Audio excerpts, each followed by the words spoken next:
السلام علیکم ورحمۃ اللہ وبرکاتہ۔ الحمدللہ بیدہ تصریف الاحوال و تخفیف الاثقال والصلاة والسلام علی سید الہادین الی محاسن الافعال، اما بعد فاعوذ باللہ السمیع العلیم من الشیطان الرجیم من حمزہ ونفخہ ونفثہ۔ آج کا ہمارا سبق ہے آیت نمبر 6 سے لے کے آیت نمبر 16 تک۔ اللہ تعالیٰ قرآن مجید میں فرماتے ہیں ان الذین کفروا سواء علیہم اانذرتہم ام لم تنذرہم لا یؤمنون۔ اس سے پہلے اللہ تعالیٰ نے اپنے متقین بندوں کی صفات بیان کی، متقین بندوں کی ڈیٹیل بیان کی، متقین کی نشانیاں بیان کی، اور اب اللہ تعالیٰ منافق اور کافروں کے بارے میں بیان کرنے لگے ہیں۔ 3 گروہ ہیں بیسیکلی، ایک ہیں ایمان والے، دوسرے کافر اور تیسرے منافق۔ آج کے سبق میں ہم پڑھیں گے کافر اور منافقوں کے بارے میں۔ ان الذین کفروا سواء علیہم اانذرتہم، اے محمد کریم صلی اللہ علیہ وسلم، بے شک وہ لوگ کافر جو ہیں ان کو آپ ڈرائیں یا نہ ڈرائیں، اانذرتہم ام لم تنذرہم، آپ ان کو ڈرائیں یا نہ ڈرائیں وہ ایمان نہیں لائیں گے۔ یہ خاص کافروں کی بات کی جا رہی ہے جن کو آپ صلی اللہ علیہ وسلم نے سمجھانے کا حق ادا کر دیا، ڈرانے کا حق ادا کر دیا، جیسے ابو لہب، ابو جہل وغیرہ، لیکن وہ اپنے اعمال کی وجہ سے اسلام کی طرف نہیں آئے۔ سب کافروں کی بات نہیں ہے کہ سارے کافر ایسے ہیں، نہیں، بڑے کافر جو ہیں وہ مسلمان ہو جاتے ہیں۔ یہاں بات ان کافروں کی جا رہی ہے جن تک پہنچانے کا، ڈرانے کا حق ادا کر دیا گیا ہو اور وہ پھر بھی ایمان نہ لائیں، تو ان کی بات ان آیات میں کی جا رہی ہے کہ اے محمد کریم صلی اللہ علیہ وسلم، آپ ان کو ڈرائیں یا نہ ڈرائیں وہ ایمان نہیں لائیں گے۔ کیونکہ وجہ کیا ہے؟ اب اللہ تعالیٰ آگے بیان فرما رہے ہیں، ختم اللہ علی قلوبہم وعلی سمعہم، اللہ تعالیٰ نے ان کے دلوں کے اوپر مہر لگا دی ہے، وعلی سمعہم، اور ان کے کانوں کے اوپر مہر لگا دی ہے، وعلی ابصارہم غشاوہ، اور ان کی آنکھوں کے اوپر پردہ ہے، وَلَهُمْ عَذَابٌ عَظِيمٌ، اور ان کے لیے بہت بڑا عذاب ہے۔ اب مہر کیسے لگ جاتی ہے؟ کیا یہ سوال یہ پیدا ہوتا ہے کہ اگر اللہ نے مہر لگا دی ہے تو ان کا کیا قصور ہے، ان کافروں کا پھر کیا قصور ہے؟ تو اس کا جواب یہ ہے، محمد کریم صلی اللہ علیہ وسلم نے اپنی حدیث میں اس کی وضاحت فرمائی ہے۔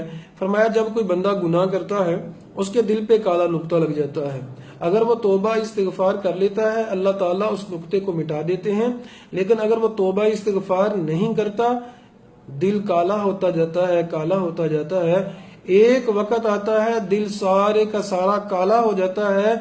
یہ اس سے مراد یہ ہے مہر لگانا، دل کالا ہو جاتا ہے، لیکن کالا ہوتا کیسے ہے؟ اپنی ہٹ درمی سے، اپنے تکبر سے، اپنی بے فکری سے۔ اس میں وہ جس کا دل کالا ہو رہا ہے وہ قصوروار خود ہے، یہ نہیں کہ اس کی تقدیر میں ایسا لکھا ہوا تھا، نہیں۔ جب گناہ کر لیتا ہے، کسی کے اوپر ظلم کیا، زیادتی کی، کوئی گناہ کیا اور توبہ نہیں کی، استغفار نہیں کیا، تو پھر جو ہے وہ کالا نقطہ لگ جاتا ہے اور دل سارے کا سارا کالا ہو جاتا ہے۔ یہی اللہ تعالیٰ فرماتے ہیں کہ ان کے دلوں کے اوپر مہر لگ گئی ہے، ان کے کانوں کے اوپر بھی مہر ہے، مطلب وہ لوگ حق بات سننا گوارا ہی نہیں کرتے۔ کتنے ایسے لوگ ہیں، یہ تو خصوصی طور پر ان کافروں کی بات کی جا رہی ہے جن کے اوپر مہر لگ چکی ہے، لیکن یہ وصف جو ہے ہمیں دیکھنا چاہیے کہیں مسلمانوں میں تو نہیں ہے کہ اسلام کی بات سننا گوارا نہیں کرتے اور میوزک ہو، فلم ہو، انٹرٹینمنٹ کا معاملہ ہو تو بہت زیادہ ٹائم دے دیتے ہیں۔ کہیں ہمارے دلوں کی بھی تو یہ حالت نہیں ہو گئی؟ کہیں کیا دلوں میں ایمان ہے کہ نہیں؟ یاد رکھیے گا عزیز سامعین، قرآن سننا، قرآن سنانا، قرآن سمجھنا، قرآن سمجھانا ہر ایک کے بس کی بات نہیں ہے۔ وہی سمجھتا ہے، وہی قرآن کے لیے ٹائم نکالتا ہے جس کے دل میں ایمان کا نور ہوتا ہے۔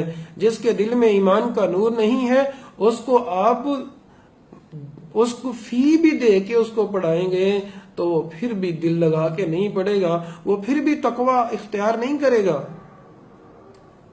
تو وہ لوگ جو ہیں دنیا کی باتیں تو سنتے ہیں لیکن حق بات سننا گوارا ہی نہیں کرتے، اور ان کے دل جو ہیں بڑے مسرور ہوتے ہیں دوسری باتوں سے لیکن اللہ کے ڈر سے ڈرتے ہی نہیں ہیں۔ وَعَلَىٰ أَبْصَارِهِمْ غِشَاوَةٌ، ان کی آنکھوں کے سامنے پردہ ہے، سب کچھ دیکھتے ہیں، سب کچھ نظر آتا ہے، لیکن اللہ کی نعمتیں دیکھ کے، اللہ کی نشانیاں دیکھ کے اللہ نظر نہیں آتا۔ اللہ کی نشانیاں جب دیکھتے ہیں تو سوال فوراً اٹھتا ہے، اس کو کس نے پیدا کیا؟ اللہ نے پیدا کیا، اللہ کی کاریگری ہے ساری۔ کوئی انسان تو اس کو پیدا نہیں کر سکتا تھا، ایسے کوئی انسان تو ایسا نہیں کر سکتا تھا، یہ اللہ کی پیدا کردہ چیزیں ہیں۔ تو سمجھ آتی ہے کہ دیکھ کے کہ اللہ رب العالمین ان کو پیدا کرنے والا ہے۔ تو یہ تو تھی کافروں کی بات، خالصتاً کافر جو ہیں ان کی بات، جو عقیدتاً کافر ہیں اور جن کو سمجھا کے محمد کریم صلی اللہ علیہ وسلم نے حق ادا کر دیا۔ اب یہ آیت جو ہے اس کا مطلب یہ ہرگز نہیں ہے کہ کافروں کو دعوت نہیں دی جائے گی۔ کافروں کو دعوت دی جائے گی، اچھی طرح سے دی جائے گی، لیکن اگر کوئی سمجھتا ہے کہ اس نے حق ادا کر دیا ہے سمجھانے کا، ڈرانے کا، تو پھر چاہے نہ دیں، لیکن محمد کریم صلی اللہ علیہ وسلم حق ادا کر سکتے ہیں، ہم میں سے کوئی بھی حق ادا نہیں کر سکتا۔ جیسے محمد کریم صلی اللہ علیہ وسلم نے حق ادا کیا، اور یہ نبی کریم صلی اللہ علیہ وسلم کے موقع کے اوپر آپ کے دور کے اندر جو کافر تھے یہ ان کی بات ہے، آج کے دور کے کافروں کی بات نہیں ہے۔ تو بات جو ہے وہ سمجھنے کی ہے۔ اب دوسری قسم کے لوگوں کی بات کی جا رہی ہے جو منافق ہیں۔ فرمایا وَمِنَ النَّاسِ، لوگوں میں سے کچھ لوگ ایسے ہیں مَن یقول آمنا، کہتے ہیں ہم ایمان لائے اللہ پر اور آخرت کے دن پر، وما ہم بمؤمنین، وہ ایمان لانے والے نہیں ہیں۔ یہاں تیسرے گروہ کی بات کی جا رہی ہے کہ جو منافق ہیں وہ زبان سے کہتے ہیں ہم مومن ہیں لیکن وہ مومن نہیں ہیں، زبان سے کہتے ہیں ہم ایمان والے ہیں لیکن ایمان والے نہیں ہیں۔ یخاد وما ہم بمؤمنین، وہ ایمان لانے والے ہرگز نہیں ہیں۔ یخادعون اللہ، وہ دھوکہ دینے کی کوشش کرتے ہیں اللہ کو، والذین آمنوا، اور ایمان والوں کو دھوکہ دینے کی کوشش کرتے ہیں، وما یخدعون الا انفسهم، حقیقت میں وہ دھوکہ نہیں دیتے مگر صرف اور صرف اپنے آپ کو، وما یشعرون، ان کو شعور نہیں ہے اس بات کا کہ ہم دھوکہ اپنے آپ کو دے رہے ہیں۔ انسان یہ سمجھتا ہے کہ میں کسی کو دا لگا رہا ہوں یا میں نے کسی کو دھوکہ دے دیا، لیکن انسان کے پاس اتنا شعور نہیں ہے، بھائی دھوکہ تو کس کو دے رہا ہے؟ دھوکہ تو اپنے آپ کو دے رہا ہے، دھوکہ تو کسی کو نہیں دے رہا۔ جب انسان ظلم کرتا ہے نا تو یہ سمجھتا ہے میں نے زیادتی کی کسی کے اوپر، میں جو ہوں میں نے ایسا کر دیا۔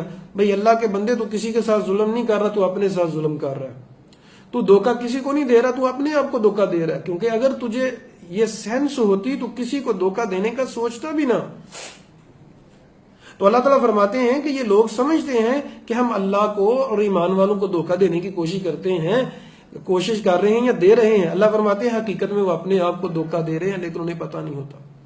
اکثر ایسا ہوتا ہے، انسان یہ سمجھتا ہے کہ میں اپنے فائدے کا کام کر رہا ہوں لیکن وہ فائدے کا نہیں ہوتا، وہ اس کی نقصان ہوتا ہے، اس میں اسے پتہ نہیں ہوتا کہ میں اپنا نقصان کر رہا ہوں۔ یہاں بھی حالت یہ ہے۔ منافق کے بارے میں نبی کریم صلی اللہ علیہ وسلم نے فرمایا جہنم کے سب سے نچلے درجے میں منافقین ہوں گے۔ کافروں کا درجہ بھی جو ہے وہ سب سے نچلا نہیں ہوگا منافقوں کا، کیونکہ منافق لوگ جو ہیں وہ دوگلا پالسی اختیار کرتے ہیں، ڈبل فائدہ لینے کی کوشش کرتے ہیں۔ تو نبی کریم صلی اللہ علیہ وسلم نے فرمایا منافق جو جس بندے میں، فرمایا منافق کی 4 علامتیں ہیں، ایک حدیث میں فرمایا 3 علامتیں ہیں، ایک میں فرمایا 4 علامتیں ہیں۔ فرمایا جس میں یہ 4 ہوں گی وہ پکا منافق ہے، اور جس میں ان 4 میں سے ایک ہوگی اس میں منافقت کی ایک خصلت پائی جاتی ہے۔ تو منافق کی خصلتیں کیا ہیں، عادات کیا ہیں؟ اذا حدث کاذبا، بات کرتا ہے تو جھوٹ بولتا ہے. یہ منافقت کی خصلت ہے جو آج مسلمانوں نے اپنا رکھی ہے. وَإِذَا وَعَدَ أَخْلَفَ، جب وعدہ کرتا ہے تو مخالفت کرتا ہے. وَإِذَا اؤْتُمِنَ خَانَ، جب امانت دی جاتی ہے خیانت کرتا ہے. وَإِذَا خَاصَمَ فَجَرَ، اور جب لڑائی کا بھی جھگڑا ہو جائے، اختلاف تو ہو جاتا ہے، جہاں انسان رہتے ہیں وہاں اختلاف ہو جاتا ہے، لیکن یہ کیا کرتا ہے منافق، جب لڑائی ہوتی ہے تو گالیاں دیتا ہے، تمیز سے بات نہیں کرتا، ادب سے بات نہیں کرتا، اخلاق سے بات نہیں کرتا، یہ گالیاں دیتا ہے. فرمایا یہ چاروں نشانیاں جس میں ہیں وہ پکا منافق ہے. عزیز سامعین، ہمیں دیکھنا چاہیے کیا عادتیں یہ ہمارے اندر تو نہیں ہیں. محمد کریم صلی اللہ علیہ وسلم نے فرما دیا کہ جس کے اندر یہ عادتیں ہیں وہ پکا منافق ہے. یاد رکھیے گا، منافق کی دو قسمیں ہوتی ہیں، ایک ہوتا ہے اعتقادی، ایک منافق ہوتا ہے عملی. اعتقادی منافق جس کے دل میں ہی کوڑ ہے، جس کے دل میں بیماری ہے، اور عملی منافق وہ ہوتا ہے جھوٹ بولتا ہے، خیانت کرتا ہے، وعدے کی مخالفت کرتا ہے، نماز میں سستی کرتا ہے. تو وہ جو منافق ہوتا ہے وہ عملی ہوتا ہے. تو اللہ تعالیٰ فرماتے ہیں کہ یہ لوگ جو ہیں اللہ کو دھوکہ دینے کی کوشش کرتے ہیں، لیکن حقیقت میں اپنے آپ کو دھوکہ دے رہے ہیں، لیکن انہیں پتہ نہیں ہے. فی قلوبہم مرض، ان کے دلوں میں بیماری ہے. اب یہاں دیکھیں، فی قلوبہم مرض، ان کے دلوں میں بیماری. بیماری پہلے سے ہے، اللہ نے پیدا نہیں کی. نفاق کی جو بیماری تھی، نفاق منافقت کا ہونا، یہ ان کے دلوں میں بیماری تھی. اللہ تعالیٰ نے ان کی بیماری ان کے اعمال کی وجہ سے زیادہ کر دی. وَلَهُمْ عَذَابٌ عَلِيمٌ، ان کے لیے دردناک عذاب ہے. بِمَا كَانُوا يَكْذِبُونَ، اب عذاب جو ہے ان کے اعمال کی وجہ سے. اللہ نے ساتھ جواب دے دیا، بِمَا كَانُوا يَكْذِبُونَ، جس وجہ سے وہ جھٹلاتے تھے. اب جھوٹ بولنے کی وجہ سے ان کو دردناک عذاب ملے گا. اب اللہ تعالیٰ نے ایک اور اینگل سے سمجھانے کی کوشش کی کہ منافق کرتے کیا ہیں. وَإِذَا قِيلَ لَهُمْ لَا تُفْسِدُوا فِي الْأَرْضِ قَالُوا إِنَّمَا نَحْنُ مُصْلِحُونَ، جب ان سے کہا جاتا ہے کہ فساد مت کرو تو کہتے ہیں ہم تو اصلاح کرتے ہیں. منافقین ہر دور میں ہمیشہ فسادی ہوتے ہیں. جو فساد کرواتا ہے وہ منافق ہوتا ہے، وہ مومن نہیں ہو سکتا. ایمان والا بندہ جس کے دل میں ایمان ہے وہ کبھی بھی فساد نہیں کر سکتا، نہ فساد کرتا ہے نہ کرواتا ہے. یہ منافق کی علامت ہے کہ جو فسادی ہوتا ہے اور فساد کرواتا ہے، لیکن سمجھتا یہ ہے کہ میں فساد نہیں کروا رہا، لیکن وہ فساد کرواتا ہوتا ہے. ہمیں یہ بات سمجھنے کی ہے. جو اکثر زبان کے تیز ہوتے ہیں لوگ، وہ یہ تو کہہ لیتے ہیں کہ ہم اصلاح کرتے ہیں، لیکن بھائی زبان کی تیزی سے کوئی اچھا انسان نہیں بن جاتا. اچھا انسان تو بننے سے بنا جاتا ہے. اگر بنیں گے تو اچھا انسان ہوں گے، اگر اچھا انسان نہیں بنیں گے زبان کی تیزی سے کوئی اچھا انسان نہیں بنتا. تو اللہ تعالیٰ فرماتے ہیں کہ یہ لوگ ہیں تو فسادی، لیکن کہتے ہیں کہ ہم فسادی نہیں ہیں، ہم اصلاح کرنے والے ہیں. اپنے آپ کو کوئی اچھا چاہے 1000 کہتا رہے، 1000 دفعہ اپنے آپ کو اچھا کہتا رہے، لیکن وہ اچھا نہیں ہوتا. اچھا تو وہی ہے جو اللہ کے کاغذوں میں اچھا ہے، جو اللہ کے ہاں اچھا ہے، حقیقت میں وہ اچھا ہے جو اپنے آپ کو اچھا کہتا ہے. ایک بات یاد رکھ لیجئے گا، ایک نشانی یاد کر لیجئے گا، جو شخص اپنے آپ کو کہتا ہے نا میں اچھا ہوں، وہ اچھا نہیں ہوتا. یہ ایک اصول ہے، کیونکہ انسان کو پتا ہوتا ہے اپنی کمزوریوں کا، اپنی کوتاہیوں کا، اور جو حقیقت سے انحراف کرتا ہے وہ جھوٹ بول رہا ہے. اور جو جھوٹ بول رہا ہوتا ہے وہ کیسے اچھا ہو سکتا ہے، کیونکہ گناہ گار تو ہر انسان ہے. اللہ تعالیٰ سمجھنے کی توفیق عطا فرمائے. اب اللہ تعالیٰ نے ان کی ایک اور نشانی بیان کی، وَإِذَا لَقُوا الَّذِينَ آمَنُوا، جب وہ ایمان والوں سے ملتے ہیں تو کہتے ہیں ہم ایمان والے ہیں، لیکن جب اپنے شیطانوں سے ملتے ہیں قَالُوا إِنَّا مَعَكُمْ، تو کہتے ہیں ہم تمہارے ساتھ ہیں. شیطانوں سے مراد یہاں ان کے لیڈر جن کے اشارے پہ وہ منافقت کر رہے تھے. إِنَّمَا نَحْنُ مُسْتَهْزِئُونَ، تو ان کو جا کے بتاتے ہیں ہم تو ان سے مذاق کر رہے تھے، ان کو تو بیوقوف بنا رہے تھے.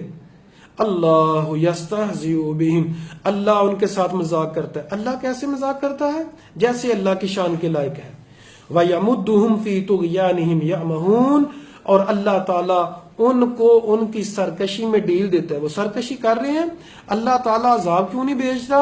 اللہ تعالیٰ کی منشا یہ ہے، ہر ایک کا وقت لکھا ہوا ہے کب اس کے اوپر عذاب آنا ہے۔ اولئک الذین اشتروا الضلال بالہدی، یہ ایسے لوگ ہیں جنہوں نے گمراہی کو ہدایت کے بدلے خرید لیا ہے۔